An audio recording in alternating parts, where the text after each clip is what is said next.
Corona virus کی کارستانیت تو دیکھیے کہ رومانویت، انسانیت، مزاج پرسی اور عقیدت کے اظہار میں کہے گئے اشعار اب کووڈ-19 کورونا وائرس کے مفہوم سے سمجھے اور پڑھے جا رہے ہیں۔ شعر دیکھیے، تیرا ملنا خوشی کی بات سے، تجھ سے مل کر اداس رہتا ہوں۔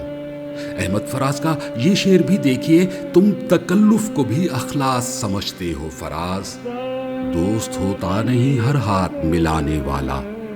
پروین شاکر مرحومہ کی شعرائے آفاق غزل کو بکو پھیل گئی بات شناسائی کی، اس غزل کا یہ شعر ملاحظہ ہو، اس نے تپتی ہوئی پیشانی پہ جب ہاتھ رکھا، روح تک آ گئی تاثیر مسیحائی کی۔ غارت ہو کورونا وائرس، پھول محبت کا اظہار ہے مگر کوئی خرید ہی نہیں رہا۔ یہ لوگ آپس میں ملتے تھے، گلے ملتے تھے، ایک دوسرے کو پہناتے تھے۔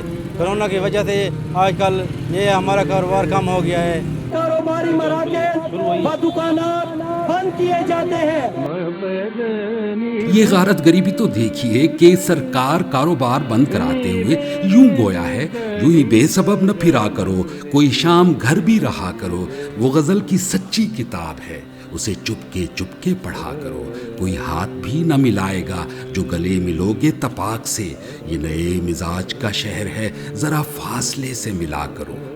ان حالات میں کورونا کا رونا رونے سے بہتر ہے کہ خود کو بدلو، گھر میں رہو، محفوظ رہو۔